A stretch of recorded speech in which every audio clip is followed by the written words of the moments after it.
Selamat pagi saudara-saudara yang dikasih Kristus.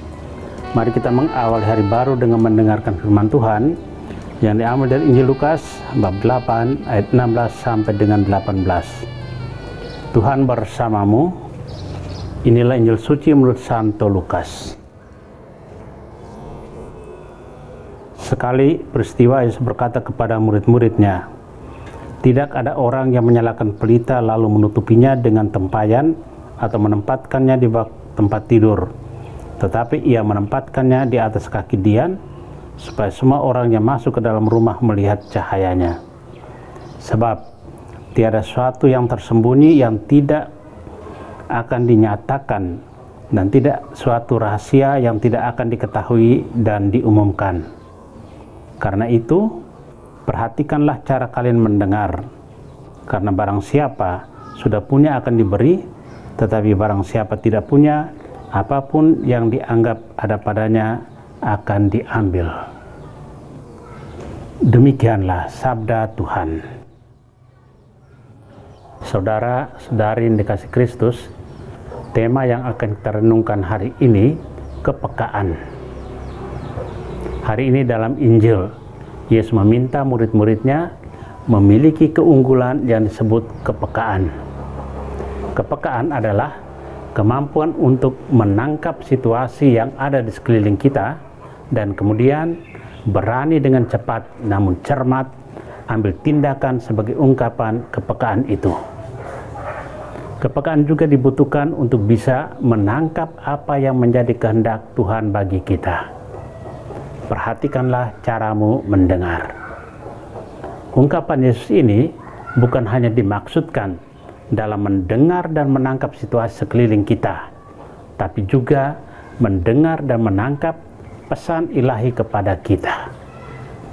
Dua dimensi kepekaan yang harus ada: peka menangkap kehendak Tuhan dan peka menerapkan iman kita dalam situasi sekeliling kita.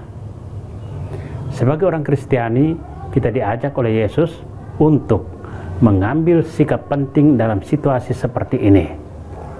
Sabdanya, perhatikan caramu mendengar. Kita dituntut untuk menjadi pendengar yang baik dengan memperhatikan cara kita mendengar. Dengan memperkuat cara mendengar, kita membangun karakter yang sangat mendasar.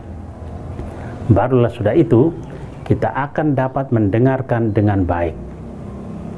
Bagaimana dapat menjadi pendengar yang baik? Pertama, baiklah kita memilah-milah apa saja yang kita dengar dengan bertanya apakah ini atau itu benar dan akurat. Kedua, bukan saja benar dan akurat. Kalau toh memang benar dan akurat, apakah ini atau itu bijaksana diberikan atau tidak? Tiga, bertanyalah apa untungnya berita itu bagi kita jika kita turut menyebarkannya. Barangkali kita cukup mendengarnya saja. Yang terutama adalah mendengar sabda Allah dan melaksanakannya. Mereka yang melakukan demikian adalah bagaikan pelita yang menjadi terang bagi seisi rumah dan sesama di lingkungannya. Saudara-saudari terkasih, mewartakan Injil dengan kata-kata adalah hal mutlak, namun belum cukup. Kata-kata perlu diteguhkan dengan perbuatan, dan keduanya harus berjalan bersamaan. Sebab kesesuaian antara kata-kata dan perbuatan dalam mewartakan Injil akan sangat mempengaruhi penerimaan orang lain. Orang tidak hanya melihat kekuatan Injil dalam kata-kata, tapi melihat Injil hidup dalam diri pewarta. Jika hal itu terjadi, kita sedang menuntun orang lain untuk semakin dekat dengan Kristus. Jika tidak, kita menciptakan batu sandungan bagi orang yang ingin melihat Kristus sang terang itu. Tuhan memberkati kita. Amin. Marilah kita berdoa. Tuhan, pagi ini kembali kami naikkan syukur dan permohonan. Terima kasih sudah menjaga kami saat tidur maupun bangun. Terima kasih untuk udara sejuk dan segar pagi ini.